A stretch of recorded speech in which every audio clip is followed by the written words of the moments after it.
Perkenalkan, namaku Dela. Aku ibu rumah tangga berusia 38 tahun dengan satu orang anak. Suamiku, Mas Agus berusia 40 tahun dan dia bekerja di sebuah jasa travel pariwisata di kota yang terkenal destinasi ini, guys. Kami sudah hidup berumah tangga selama 8 tahun dan selama itu keluarga kami sangat baik-baik saja. Hingga di mana wabah pandemi tiba dan suamiku terkena PHK. Perusahaan tempat dia bekerja akhirnya bangkrut. Menanggung biaya hidup dan biaya sekolah anak, aku mulai merasa berat.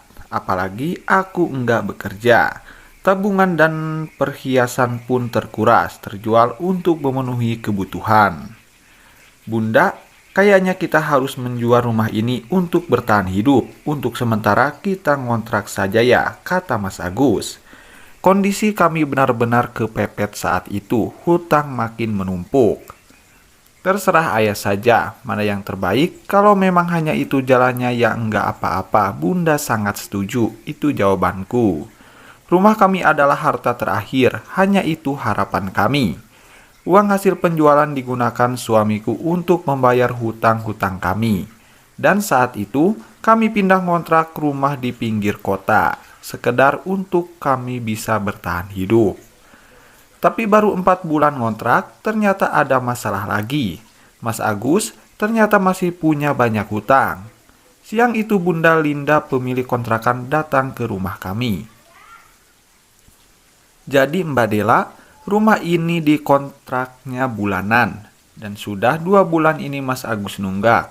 Kalau enggak bisa bayar segera kosongkan. Biar saya kasihkan ke yang lain saja, katanya guys. Suamiku sedang enggak ada di rumah. Bu Linda mengusir kami dengan cara halus. Karena memang kami belum bayar, aku sendiri tahunya kontrakan sudah dibayar oleh suamiku selama setahun. Ku bilang, sabar Bu Linda, nanti saya tanyakan dulu ke suamiku. Sebab katanya sudah dikontrak selama 1 tahun. Suamimu bohong berarti dia cuma bayar 1 bulan waktu masuk rumah ini dulu, ketusnya. Tentu saja hal ini membuatku bingung. Sepulang, suamiku kutanyakan kebenarannya. Dan dia mengakui memang benar baru bayar 1 bulan. Maafin ayah ya bun, ayah bohong, katanya. Menurut Mas Agus, uang hasil penjualan rumah kami dipakai bayar hutang dan sisanya yang tak banyak digunakan untuk modal bersama membuka usaha dengan temannya. Tapi suamiku malah tertipu dengan temannya itu, sehingga seluruh uangnya habis saat itu. Keluarga kami makin kacau saat itu. Aduh mas, kalau begini kan kasihan anak kita, kataku ucap sedih. Aku membayangkan bagaimana susahnya anakku dan dimana kalau kami harus keluar dari kontrakan ini. Aku benar-benar bingung saat itu. Suamiku pun hanya bisa terdiam. Karena sangat terdesak, aku memutuskan untuk menemui Bu Linda. Sore itu aku ke rumahnya dengan maksud untuk meminta diberi kesempatan 2 atau 3 hari untuk bisa tinggal di kontrakan ini. Saat saya datang ke rumahnya Bu Linda, di sana ada suaminya yang bernama Pak Karman. Saya mohon Bu Linda dan Bapak agar bisa memberi kami waktu. Kasihan anak kami, Bu, Pak, ucapku dengan memohon. Bu Linda tetap ngotot agar kami melunasi uang kontrakan kalau masih ingin tinggal di rumah itu. Untungnya saat itu Pak Karman bertindak bijaksana. Dia mau membantu dan memberi kami waktu. Sudahlah Bu, kasihan Mas Agus dan Mbak Dela ini, kita kasih waktu seminggu, kata Pak Karman. Bu Linda pun setuju meski wajahnya masih nampak kesal sekali. Saat itu pertama kalinya aku bertemu dengan Pak Karman dan sebaliknya. Selama ini untuk urusan rumah kontrakan, Mas Agus dan aku hanya berhubungan dengan Bu Linda tanpa Pak Karman. Mungkin ini perasaanku saja, tapi saat itu melihat Pak Karman terus menatapku dengan sorot mata yang aneh. Terima kasih banyak Pak Karman, kataku lega saat itu. Malamnya aku sampaikan ke suamiku kalau kita bisa tinggal di rumah kontrakan itu seminggu lagi. Jadi kami harus cari cara agar bisa bayar atau setidaknya cari kontrakan yang lain.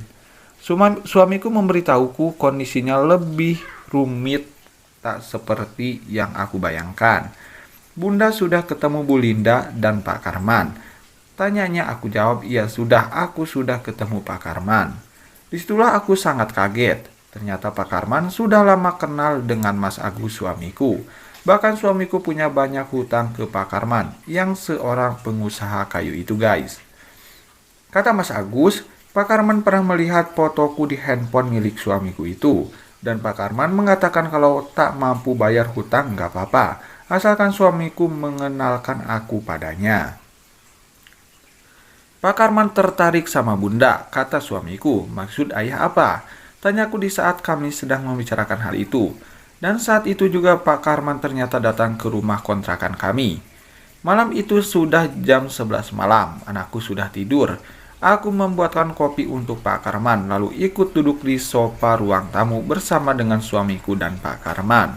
Jadi bagaimana Mas Agus? Apa sudah disampaikan ke istrimu? Kata Pak Karman sambil melirik padaku. Mas Agus nampak gugup saat dia mau ngomong sesuatu padaku. Dengan suara terbata-bata suamiku bilang, kalau kita harus membayar hutang ke Pak Karman, tapi dengan cara yang menurut sama sekali aneh dan enggak masuk dalam akal sehatku. Pak Karman ingin aku menemaninya agar hutang-hutang kami dan juga biaya kontrakan bisa lunas. Tapi dari jumlah yang dibutuhkan, aku harus menemaninya 5 kali pertemuan. Jantungku terasa mau copot, apalagi suamiku menyetujui keinginan Pak Karman itu. Karena tak ada pilihan lain selain itu, Pak Karman mengatakan ingin sekali mencicipi punyaku. Cuma sebentar saja, saya ingin mencoba punya Mbak Dela. Ucap Pak Karman dengan tersenyum, aku hanya diam dan semakin bingung. Enggak apa-apa bun, ayah enggak keberatan kok, kata Mas Agus kepadaku. Ayah mau serius? Tanyaku pada suamiku. Dia hanya mengangguk pasrah, lalu dia ke kamar dan aku tinggalkan berdua dengan Pak Karman. Tapi Pak Karman, kataku saat Pak Karman mendekati di sofa setelah suamiku masuk ke kamar. Dia duduk di sampingku dan langsung melakukannya padaku. Ayolah Mbak Dela, kamu pasti bakalan bahagia kok, katanya. Pikiranku kacau sekali saat itu, apakah hanya dengan cara ini aku bisa menyelamatkan ekonomi keluargaku?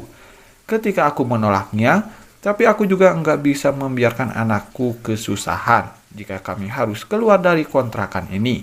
Sementara kondisi ekonomi kami pun sudah sangat memburuk. Akhirnya Pak Karman selesai melakukan itu padaku. Makasih ya Mbak Dela, kata Pak Karman. Dia bilang kalau aku dan Mas Agus enggak perlu risau lagi memikirkan uang kontrakan dan hutang pihutang kami. Yang penting setiap saya pengen Mbak Dela harus bersedia, kata Pak Karman sambil menghabiskan kopinya lalu pamit pulang setelah meninggalkan amplop berisi uang yang cukup banyak. Aku termenung sendiri di ruang tamu. Beberapa saat kemudian Mas Agus menghampiriku. Maafin ayah ya bunda, ujarnya. Sejak hari itu kami pun bisa memperbaiki kondisi ekonomi keluarga kami. Mas Agus dan aku bisa mendapatkan modal untuk membuka usaha kuliner kecil-kecilan setelah itu. Sebulan sekali Pak Karman meminta jatah padaku dan janjinya cukup 5 kali pertemuan saja. Kini sudah lebih dari itu. Seiring waktu aku pun merasa aneh.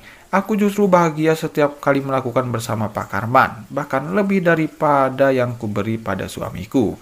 Itulah kisah hidupku yang terpaksa melakukan semua hanya untuk melunasi hutang suamiku dan membantu menopang perekonomian kami yang saat itu sedang terpuruk.